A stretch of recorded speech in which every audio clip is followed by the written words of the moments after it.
It's really exciting to advocate for something you truly believe in, which is why I'm so thrilled that Bandwidth Conversations is being sponsored by Clearer this year.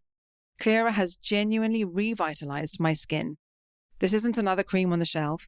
Clearer is bespoke, evidence-based skincare created by consultant dermatologist Dr. Emma Craythorne, one of the leaders in her field. Emma's founding product, the Clearer Special, is a personalized night treatment that brings together multiple advanced actives, many of which you can't get over the counter, into one luxurious cream. And here's the thing. I've tried countless products over the years, all promising miracles. None worked. Then I started using Clearer, and within a month, friends were saying, "What have you done? Your skin looks amazing." And even I was doing double takes in the mirror. I looked fresher, younger, and glowing. And it's not just me saying this. Vogue, Elle, and Cosmopolitan all rave about Clearer. So if you want to find out more, head to clearer.skin. That's Klira.skin. If you want to find out more about Clearer founder, Dr. Emma Craythorne, listen to my podcast with her, as her story is fascinating and her credentials are mind-blowingly impressive. Plus, Bandwidth Conversations listeners get 20% off the Clearer Special for the first 3 months on quarterly and annual plans. Just use the code bandwidth20. It is a game changer. Hello and welcome to Bandwidth Conversations, a podcast that finds out about the stories and journeys of creatives and rock stars of life. If you had children from the late 90s onwards, you will know my guest today's creations very well. They will have been built into the fabric of either your own childhood or that of your children's. My guest today has been involved in the creation and business behind some of our best-loved children's characters, from Bob the Builder to Fifi and the Flower Tots to Paw Patrol. I'm looking forward to hearing how he went from art college to coming up with these genius characters and storylines, and ultimately creating global entertainment empires around them. So, without further ado, can we fix it? Yes, we can. Bet you've never been told that before. What a treat it is to be talking today to Bob the Builder's creator, the artist, writer, producer, and entrepreneur, Keith Chapman. Thanks so much, Katie, Keith. thanks so much for having me here into your beautiful home. You grew up in Norfolk. I was actually born in Essex. Oh, all right. In Basildon, back in 58. I can't believe it's that long ago. And then at 16, I knew what I wanted to do from an early age. I was always drawing cartoons. I started doing cartoons for newspapers and greeting cards and strip cartoons. What sort of age was that? I got my first cartoon published in a newspaper about 13, but I got my first commission at 7 at school. I did a picture for the teacher and she gave me a box of Maltesers. So I thought, oh, I could make money out of this. But I was always down the art room. I was a big fan of Disney, all the Disney movies and Looney Tunes. And I watched all the cartoons, Tom and Jerry, Wacky Races and Flintstones. And they were my favorite shows. Thunderbirds was a big favorite. So my mind was very imaginative as a young child. And then Mum and Dad moved out of Essex to Norfolk, and they took a pub on the Norfolk Broads, just outside Norwich. And how old were you when that happened? So I was 16.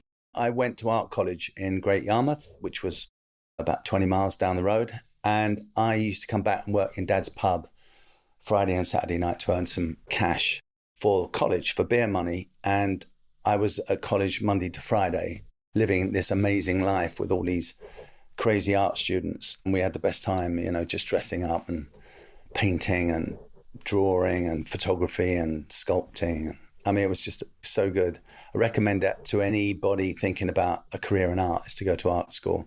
And then, of course, I got my first job in advertising. Was that within Jim Henson International? No. So this was in an advertising agency up in the Midlands, the biggest agency there. As a young art director, again, I loved it because it was all ideas. And my thing is all about ideas. So I'm doing ideas all day long on a number of products, all different ages. And that was brilliant for me as well because it exercised my mind. It was trying to come up with a big idea all the time. Then I saw this job advertised for an art director at Jim Henson, which I just thought, I can't miss this opportunity because I still do my cartoons in my spare time outside of advertising. Yeah. So I went and got this job and managed to get them to accept me. And there was quite a few people went for it. I was then immersed into this amazing TV world. with all these amazingly talented people. That was in Hampstead. So Jim Henson used to have his TV base up there, and he had a couple of houses also. One was for Creature Workshop, where they made all the amazing creatures for the movies, like the Labyrinth and Dark Crystal and those sort of things. Yes. And then opposite, he had his private house, and then we were in the TV side. But it was great for me because I was able to go to Pinewood or down to the TV studios to watch the Muppets being filmed with all the puppeteers, with Jim and all those amazing guys, Frank Oz doing the other characters. Just to watch all that, it was like being back at art college, but in a more sophisticated, professional way. Were you an art director then? I was art director, yeah. I was in the commercial side. So I was applying the characters to all the different products around the world. I got some really good trips, going off to Germany to design all their stationery for a German company. But I had to be able to draw all the characters, and that was really good practice for me just as an artist. The thing that was really good for me was learning about the licensing side, because then I realized that it's not just creating a show for TV, which is fine, but how do you expand that into lots of series and making it into a franchise, a brand, which is going to fund the making of the next series. So I learned all about the commercial side and how to exploit the potential of making money from the characters. In my spare time, I started working on my own ideas. Then I had 3 sons, 88, 90, and 94. And I used to try all my ideas on them and tell them stories at night. And one of them was Bob the Builder. I used to live in Wimbledon Village. I came out and saw a digger digging up the road outside my flat. And I just stopped and looked at this thing, and the way it was so dexterous, and the guy was so clever, the way he could pick things up. And I just thought, oh, wow, if I could put a couple of eyes and a mouth on that character, that would make quite an interesting cartoon. Then I started thinking, well, now he needs some mates. So I came up with all the other vehicles, and now it needs a human character to look after them. So they're like his naughty children, creating havoc and causing all the problems. And that's how I came up with Bob and the world and Wendy and all the other characters. And how long from that starting, from my first the smiley sketches face? in 84, then I had children. Henson's closed down. I was at Henson's for about 3.5, 4 years. They closed the office down in Hampstead and took Henson back to America. And all the people there had to go off and find jobs in industry, but they were all brilliant people, so they all did incredibly well. I went back into advertising, but carried on doing my stuff in the spare time, because obviously at that time I was just earning an art director's salary. Wife was working as a textile designer. We had a house like anybody else, a mortgage, car, but like for any couple with young kids, it was tough. Then I came up with Bob. I'd already come up with Bob back in 84. And around about 96, I thought, right, I've got to do something with these ideas. I've got to take them and show them to someone. I'd met a guy at Henson, a guy called Peter Orton, who's this brilliant salesman who made the Muppets a success that it was. He was the super salesman that sold the Muppets all over the world. Oh, right. And he was at Hit Entertainment. He was at Henson International Television. He negotiated with Jim to take the initials IH, and he formed Hit Entertainment. And he was doing very well, almost taking book publishing successes, Percy the Park Keeper and Bramley Hedge. He was turning those into TV shows, but he didn't own all the rights because the publishing rights were with somebody else. He'd just taken the books and turned them into TV shows. So when I walked in with my ideas, he immediately went for Bob. So you had a host of ideas, and one of them was Bob. Yep. So it was almost like me going into an advertising pitch, trying to steer him to the best idea. So I knew that was the good idea. When I come up with it, I knew that an idea based on the construction industry was going to be a good one because kids love diggers. They love bricks. Lego's the biggest toy company in the world. It just felt like a natural, but nobody had done it. Peter saw the potential straight away. So he picked it up, developed it, signed the deal in 96, 97, and it came out on air on BBC. First 13 episodes started in April 99. And literally within a year, it exploded around the world and was the #1 boys preschool show. Yes. Could you give us almost like a guide for dummies? Because from that first idea that you had to it being broadcast. There are a lot of people along the way, aren't there? So they would out on option air. the concept, my treatment, which I had quite a few drawings. They would then own the IP because I would assign all rights. So you sell that I to assign them. all rights to that production company. And that's standard procedure. Yeah, for a young creator, trying to break into it. They then acquire the rights, but in exchange for consulting fees, rights fees per episode, and back-end profit participation, which is the big one. If it goes successful, you need that. It's a key part. You want to have a percentage of it. You don't want to just have that fixed fee. You've got to have that. So I had negotiated that deal, and of course then HIT spent a lot of money with setting up their own animation studio. They believed in it so much, they set their own animation studio up in Manchester. All their other shows they put out to animation studios and had a service studio, but with Bob, they set their own up. It was called Hot Animation. And then they started their own licensing department in-house as well. So they could handle all the licensing deals globally from the offices, HIT Entertainment. And that was a brilliant move. And when you say licensing, that means doing all the deals on merchandising. So master toy, publishing, clothing, stationery, birthday cakes in all of the UK. And then they do deals with different agents all around the world who then do the same thing for China or America or South America. So soon you've got thousands of products all over the world. That's how Bob started to become really successful. Also, we had Neil Morrissey as the voice. It was great. Yeah, it was great. I'm sure you were one of his big fans because all the women fell in love with him. Well, Men Behaving Badly. It was hopeless. An iconic, brilliant comedy show. And he was so good. He had the perfect voice for it. And he's a very nice guy. You had a brilliant director on board. You had a great musicians, great scripts. Everybody has to be at the top of their game. Top people. And then you've got a chance of making something special. But there's also a little bit of an ingredient that you don't know that it has that until you see it for the first time, all made. And when you watch it, there's a little bit of magic about it. And sometimes that happens on shows, and Bob had that. Yes. Do they keep you on to advise? So my deals usually, and that's actually something that I prefer, I stay on board for at least series 1 in terms of overseeing and making decisions on all the designs, reading all the scripts and making notes, music, all those key creative decisions. But once it's got to, I think with Bob I stayed on a bit longer, but we'll talk about some other shows in a minute. But 1 series is probably enough. To be honest, they probably want me gone anyway then, because they have so many people making comments on scripts and other things that they don't really need you by that time. They've got the broadcaster comments, they've got the script writer, they've got the director, they've got the producers. As long as the concept and the story arc is set and you could work 1,000 stories from it, in a way, you don't really need to be involved. My thing is cracking the ideas. That's my big thing. I'm already moving on to 10 new things. And that's great.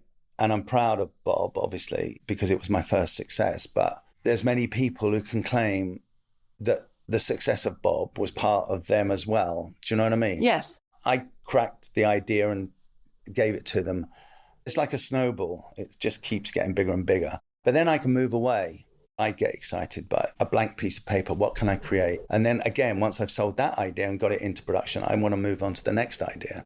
But I look back on Bob and it's a brilliant experience. The second Christmas it came out, it got to number 1 in the Christmas charts. It was the biggest selling single of that year. Beat Westlife to the number 1 still. I remember. So they were really not happy. Because I think they were on for world record about 8 number 1s consecutive. And they got beaten by Bob the Builder. They got beaten by Bob and they must have hated that. But anyway, Bob went on to have 3 number 1s, amazingly.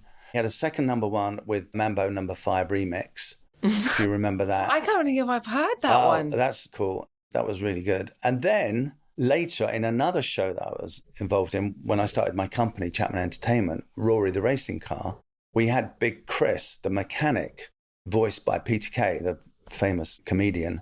Peter had this brilliant idea for BBC's Children in Need to have a British animated all-star band based on all of the characters of the last 25 years, British characters. That's such a all good coming idea. together to do a Band-Aid type medley of songs sung by all those famous iconic cartoons. And actually the very first duet was Bob and I think it was Postman Pat singing to each other lovingly in a studio, singing the very first song, which was a Jackson 5 song. But then they had the Beatles songs in it. It had all these incredible songs. You can see it on Google. Peter Kay's animated all-star band for BBC's Children in Need. We raised about 400,000 or 500,000 for charity that night. Terry Wogan actually announced it and showed it for the first time on BBC. My company produced it. And my wife, Emily, she was head of production and development. She, with her team, had to go out and find all those characters. And they had to go and find some puppets under people's beds that had been there for years, like in Thunderbirds. Or yes. They had to get permission from lots of people to use their IP characters yes. for Children in Need. And they all said yes. And she even went to Ringo Starr's house somewhere in London to record him singing part of the medley for one of their songs. She had a wonderful time. I see it as Bob has had 3 number ones. Yes, absolutely. Eventually, Hit Entertainment was bought by Mattel Toys, biggest toy company in the world, based in LA. And they've recently announced that they're going to pull Bob out of their archives because they've got lots of brands, like they've done with Barbie. They made a big success. And they're going to make a movie, a Bob movie, which is very exciting. So I've just negotiated a deal to be part of that. That's really exciting. So that's really nice. So they can come again. They can go and go and go. They can be refreshed, those brands. Bob's 26 years old now, this year, and he's still going and about to be relaunched and has done very well. I didn't think I'd ever get a success as big, to be honest. It's done about $5 billion global in the 26 years. That's just extraordinary. For people who have an amazing idea today, what advice would you give them? At the moment, it's so difficult to sell new original content to broadcasters. It's a very tough time out there. I can't even sell. History. We're trying, and we've got several terrific projects. I've got lots in development right now, which will be ready to start pitching soon. But because the broadcasters either don't have money, they don't have the budgets, they don't have the slots yet, they would prefer to just keep commissioning another Bluey or another Peppa Pig or another Paw Patrol, which is good for me, but frustrating on the other hand, because I can't get new original content. Ideas. So it must be really tough for new creators coming up, because it's all speculative, what we do. This world, anybody creative, writing a song, you spend all that time, hours and hours, creating something or writing a book, or it can be anything, but it is speculative until you suddenly get a bit of luck, or you meet the right person, you meet the right investor, you've got a broadcaster who's suddenly looking for that thing, and suddenly it just takes off. It's like winning the lottery, really. But I would say that just keep going. If you can, you need another job to supplement yourself, to bring the money in, which is what I did. I was working advertising. I was doing greeting cards at weekends. I was doing caricatures to earn extra money. But I was doing my speculative stuff on the side until one day it would take off. So that's the only way, really, that you can do it. But you just have to believe that it's going to happen. And I always did. I always dreamed from a young age that I was going to crack it. I could see that I was going to create a world-famous character and I was going to be successful. And that kept you going. Came true. And I thought, oh my God, it's like, this is exactly how I dreamt it. Positive thinking, I'm sure it has some bearing on your future life. I've been lucky, though. You do need some luck. Yes. Well, with this phenomenal success, am I right in saying that on the back of that, you set up Chapman Entertainment? Yep. And then from Chapman Entertainment, well, from you, came a string of other enchanting and all-round outstanding programs. And I know we're only going to scratch the surface of the many that you've done, but in 2005, you created Fifi and the Flower Tots. And I have to say, age 56, I was watching an episode yesterday afternoon on my own in my room. Yeah, and Slugsy and Stingo were there. With the great Jane Horrocks doing the voice of Fifi. She was lovely, a lovely little character. one day, hopefully, it's owned by DreamWorks now, that brand. And I just hope one day they do something and bring her back out and make her into a lovely, colourful CG show, because it was a stop frame show. What does that mean? Stop frame animation is the same technique that we use for Bob, where you have models made, physical models, which are armatured inside, all ball-bearing joints that you can move tiny fractions of them at a time. And the animator takes a shot, about 24 frames per second. So each animator's doing about 10 seconds a day, 250 shots a day. Oh my gosh, I mean, that is such and then, incredible about 10 seconds work. each a week. But if you've got 10 animators all working on different sets, you'll get one episode done in about a week and a half. So you can imagine how long it takes to make a series. But Fifi was done in the same way. We did stop frame for her. She looked gorgeous, beautiful little model on all the sets. And we used to go up to Manchester and watch them, where it was quite enchanting.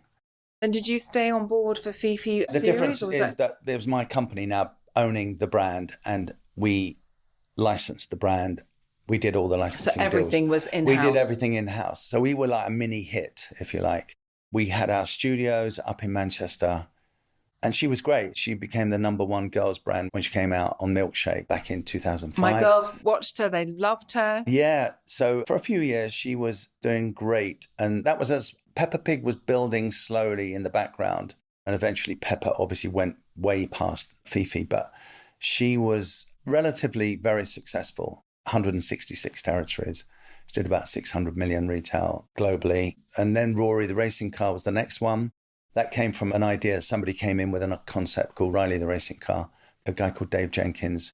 And I loved the idea. And I went back to square one and redesigned it all and changed the name to Rory the racing car and added new characters. And we then made it into the success of Rory the racing car.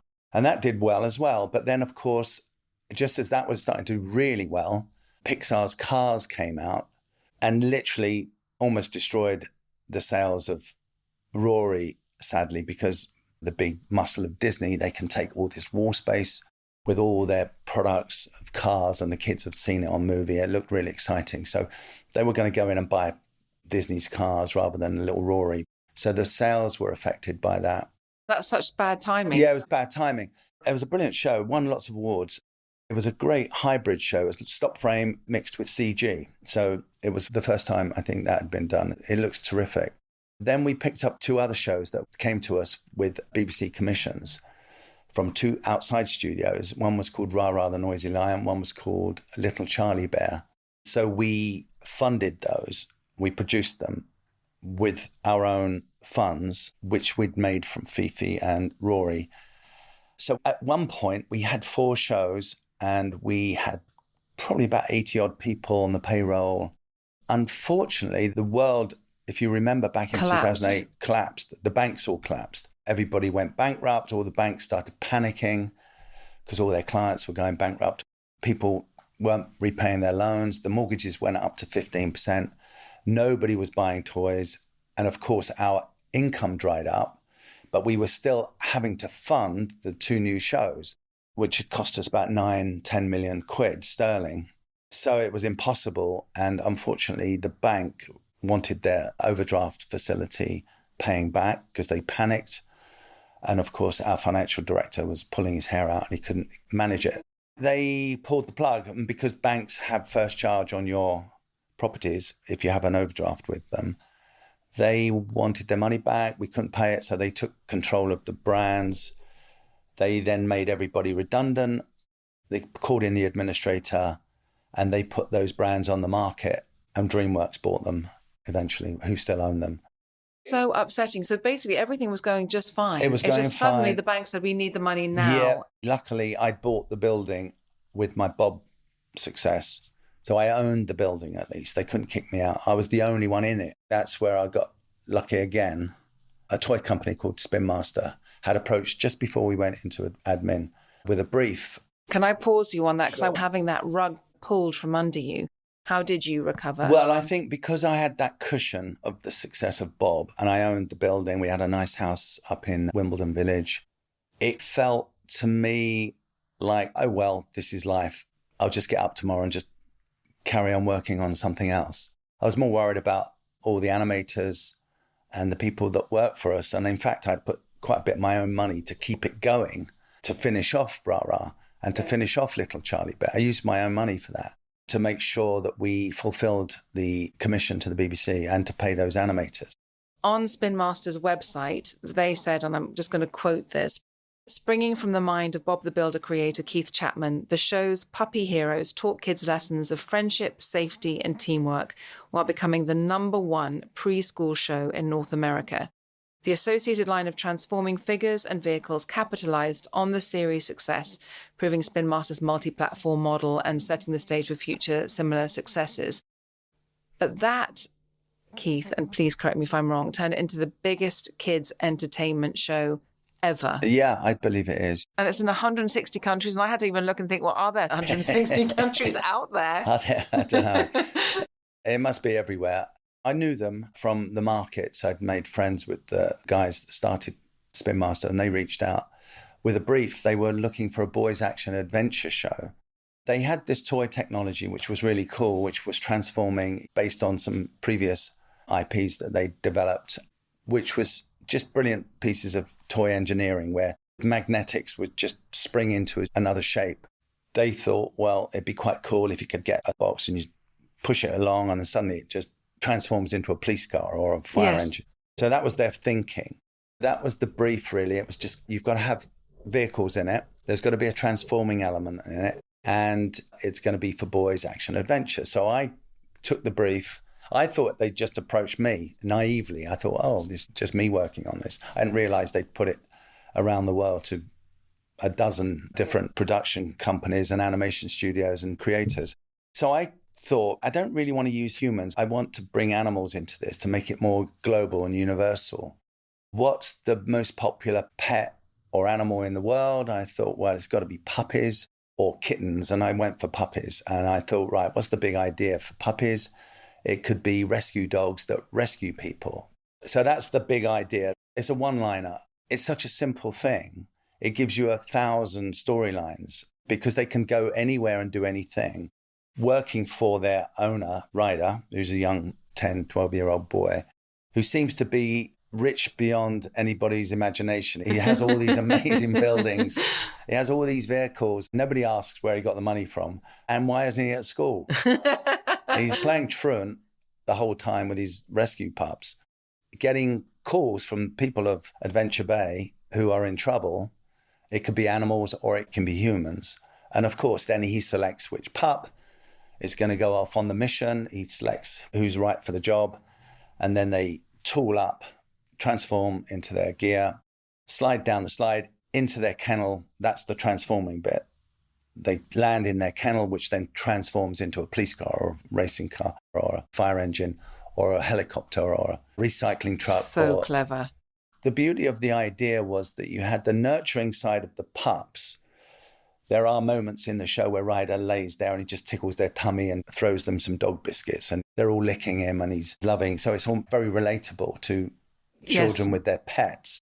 You've captured the girls with the heart and the nurturing, but then you've captured the boys with the cool gadgets and the vehicle play and the exciting missions and the bad guys, because we've got a couple of bad characters in it who cause a lot of trouble. So I think it was the perfect mix. And the great thing about it, which was very surprising, usually on a preschool show, you have a sweet spot. Bob the Builder had a sweet spot of 2 to 4.5. That's where mainly you're going to sell your merchandise. And it was mainly to boys. You had about 10% of girl pickup on some of the girl characters in Bob. But 90% of it was being sold to boys. Whereas on Paw, amazing thing happened. 2-year-olds were watching it and 7-year-olds were watching it. So you had this big 5-year span audience, but also equal boy and girl pickup. So you've doubled the size of your audience and merchandising income. So that was a really good thing to see. And of course, now they've had the movies of Paw Patrol come out. There's been 2. They're working on the 3rd one, which comes out next year, which I've seen some of the clips. They look incredible. That takes it to another level because you're into then that Pixar type quality with all the fur and the vehicles are much more amazing and the explosions and the speed. The bad guys become much more of a thing. So now you're getting up to 9-year-olds, 10-year-olds going to see Paw Patrol movies. So you've got another even older audience. So that's been really good. And now they're on series 12. So that's 12 52s. That's incredible amount of episodes. They're making specials all the time. There's a new Christmas special coming out this year, which they're going to really get behind. And as I say, the big movie coming out next summer. When you pitched your idea, thinking it was just you pitching your idea, how did you find out that other people were doing it as well? Because I found out subsequently when they told me. Oh, okay. When they told me I'd won, when I spoke to some friends of mine in New Zealand at the Weta Studios, Peter Jackson, Richard Taylor, who do all the amazing films like Avatar and King Kong. Peter Jackson, that's Lord of the Rings. Lord of the Rings. Well, they've got a TV spin-off, Pukeko, and they told me that, did you know that we pitched for that as well? And apparently we got down to the last 2 with you. And they went with the pups rather than our science fiction concept. So it might have never been. It might have been aliens, as the transforming element. But luckily they went with the pups. No, well, the puppies, that's a really fantastic idea. With all the ideas that you've had, do you know when you've hit gold? I have a good inkling. I kind of see something and think, that's a no-brainer. Because rescue puppies rescuing people is a no-brainer. Yeah. And Bob the Builder was a no-brainer. I've got a few new ones that are coming out. I look at them and go, well, no one's done this. Why hasn't anyone done this? Yes, because as soon as you say that, you think, well, obviously that would happen, but it's so hard to think of it. Yeah, so I've got a few right now. And I think the same thing. I think when people see them, I know it's tricky to sell stuff in, but I think the tide's going to turn a bit. I think broadcasters are going to realise they need some original new content. How are they going to find the next Bluey or the next Peppa Pig or the next Paw Patrol? Only by investing in new original content. They need to start investing more into new creations and new creators with their ideas, because there is somebody sitting there with an amazing idea. Hopefully it's going to be one of mine, but... Well, it's pretty likely, actually. Yeah, but over these past few years where it's been tough, I've just cracked on and kept working on those concepts with lots of different studios. And they're going to be pitched very soon. And hopefully, with a bit of luck, we get one away. I'm just going to go through a few more. In 2020, Mighty Express premiered on Netflix. Yeah, now Mighty Express was the next one with Spin Master. And that was, on paper, it looked like another no-brainer. It was a train show. All that was out there really was Thomas the Tank Engine. We created this amazing show. They spent a lot of money on it. The animation was superb, done in Canada. And it really does look great on screen. It's on Netflix. Nickelodeon had Thomas the Tank, so they couldn't take another train show. So that was the home for Paw Patrol. And that was one of the key successes of Paw Patrol as well, having Nickelodeon getting so behind it and putting a lot of skin in the game with Spin Master co-funding. And so, of course, when somebody's got skin in the game, they're going to get behind it, put it in the best TV slots, get behind the advertising. But with Netflix, you find that it's more, they buy a show and it's put onto their platform, but kids have to find it. There's no advertising. Netflix are an amazing company to get something off, especially on movies. I mean, that's their heritage, is movies and miniseries, and they do a great job.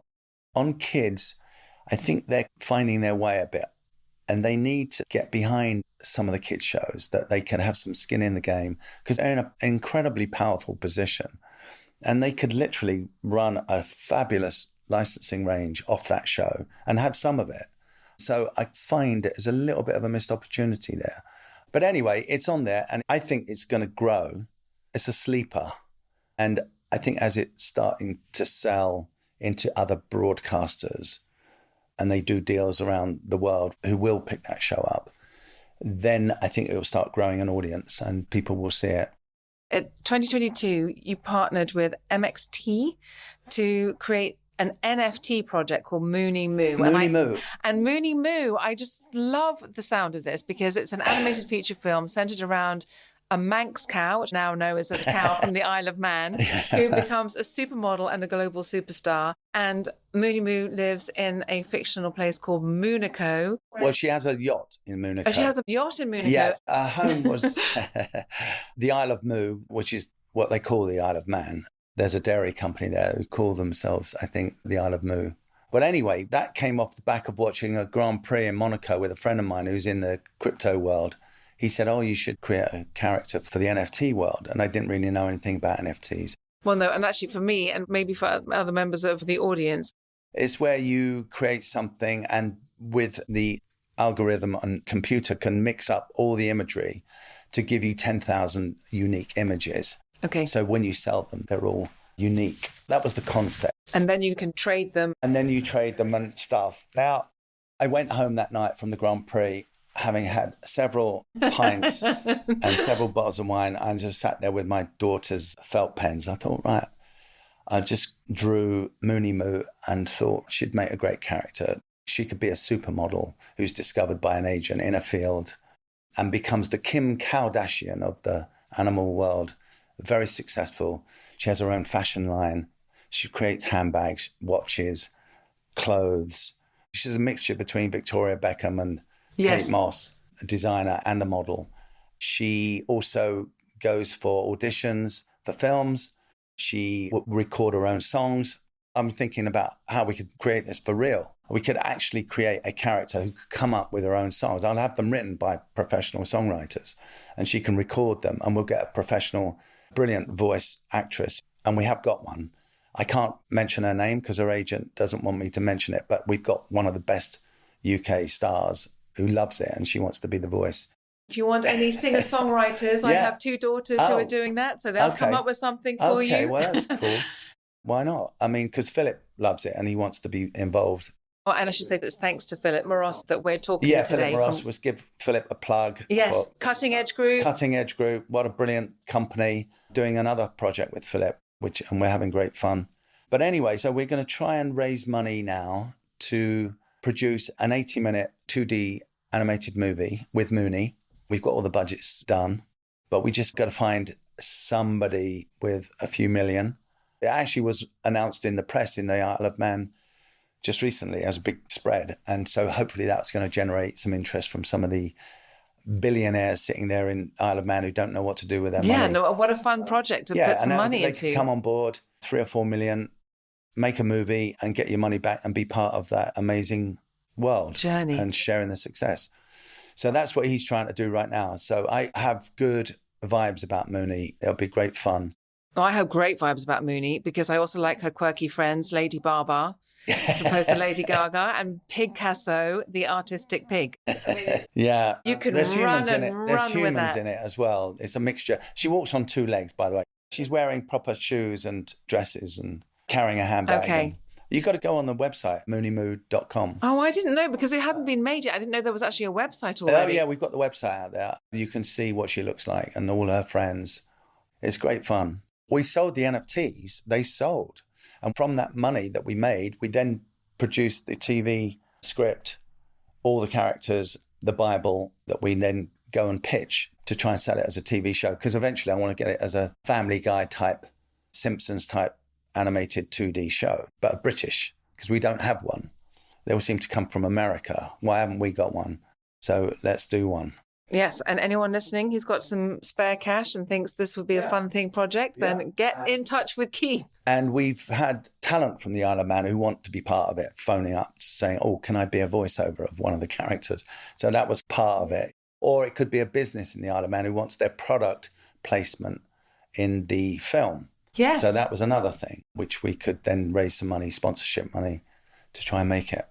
2024, you co-wrote Ozzy, The Sound of the Forest, which I watched. I created Ozzy. You created it. I created her, and that was back in about 2010, 2011. So she's 14 years old. But I only managed to get it away and raise the money and find all the people back in 2019, 2020. We finally cracked it with the investors. And that was because we managed to get Leonardo DiCaprio on board as a producer, because it's all about an orangutan who saves her rainforest world from destruction through deforestation. So she's an orphan that gets saved by humans, taken into an orphanage. And then as she grows up, she's very clever and she learns how to use a computer and how to communicate with humans using an electronic glove, a bit like Stephen Hawking, by doing sign language. So it's not so far off what could actually happen. No, and we actually had deaf actors helping us with the sign language, so it's all authentic. Ozzy then finds out that her parents are still alive out there, who she is parted from in the opening traumatic scene of the big forest fires. I've watched it. Did you like it? Yeah, it's an amazing film. Did you cry a little bit? Yes, I did cry. Yeah. And I thought, having been actually just this year to Kalimantan in southern Borneo, I went there with my family, and 30 years ago, I was there looking for orangutans again, and the hum of the chainsaws cutting down those trees was there then. It was still there when we went this summer. Yeah. So it's a real problem. It is a problem. I mean, it's basically the palm oil industry and the loggers.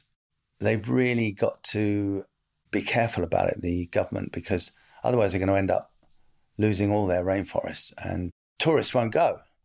If there's no animals there and no forest there, they've got loads of palm oil, nobody will go to visit. So they've got to think about that. It can't be just all about making tons of money on palm oil. I know we need palm oil. It's a reality of life. It's in everything we eat these days. But they just have to be more intelligent about it, I think. Sustainable, growing new forests for the trees. Because they're cutting down proper 1,000-year-old trees that once they're gone, they're gone. I actually thought the film was very clever because you think the whole purpose at the beginning is her finding her parents again, but actually that's only half of the story. Yeah. Because the new life that they have is not how it should be. No.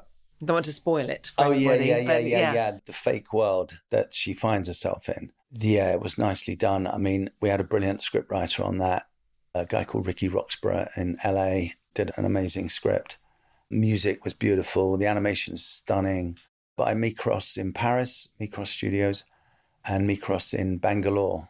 Very talented animation studio. And you had some great voices. You had Laura Dern as Ozzy's mother, and the late Donald Sutherland was the that was nasty his last crocodile. film. Was it? He turned up for recording with a breathing apparatus because he was struggling with his age and health. But actually, the voice on the character that he gives as an old crocodile is perfect for that character. Yes, it is. It's brilliant. We're desperate to make Ozzy 2, but we need to see success of Ozzy 1. And it's been in the UK, but didn't really have much of a marketing budget. So it sort of came and went. Did very well in France, and it's now hopefully going to be showing in America early next year. But because it's an independent film, we're having to do distribution deals all over the world, and each country has its own marketing budget and its own time that it can show this film. So we've got to wait. If we do end up making some profit, part of the profit was supposed to go to and will go to International Animal Rescue, the charity that we've joined up with, who have the orphanage in the rainforest. So it's exactly the place that we're depicting in the film. Oh my gosh, which that's would be wonderful. Lovely. But then we've got Ozzy going off on adventures because she can communicate with humans. Yeah, she's got a social platform. People follow her. She can see what's going on her computer around the world. She's the Greta Thunberg, if you like, of the animal world. She's an activist, so she's going to go off and help save other animals and other habitats. That's the concept. So hopefully one day we can get film 2, maybe if that's a success, movie 3, and maybe a TV spin-off and make her into a bit of a iconic spokesperson. I should introduce you to a former guest of mine, Edward Whitley, who is a philanthropist, and he does the Whitley Awards every year, and that is giving money to different conservation projects around the world. And one of the winners this year was for the Javan gibbon. And of course, it's not just saving the gibbon, it's saving the rainforests as well, but it's all local operators working on a shoestring, really, and making a big difference in the world. So they need all the help they can get, really, to help fund these things. So that's Ozzy. And then that's got me into animated films. I'm working on another couple now. So you're not thinking of slowing down anytime soon? No. Well, we were talking about Dave Yarrow earlier, his meteoric rise, and again, former guest on the show, and he's this incredible photographer. And he could, like you, I would imagine, you could just stop and think and feel unbelievably proud of yourself and live a good life and think, well done me. But he said, I'm never going to stop working hard because, well, I love it, but also I want to stay relevant. What keeps motivating you? I feel that because I've always done it every day, all my life, I've come up with ideas on a daily basis, and I love the thought of just writing something down and trying to crack a character and the world that they live in. And can that then become a sort of global character? Just like I used to watch Mickey Mouse, or going back to my old inspiration of all the famous cartoons I used to watch. Can I create something that would become watched in China and South America and Australia and India or wherever, and kids all over the world watching that character? So that is a driver for me, and seeing if I can do it again.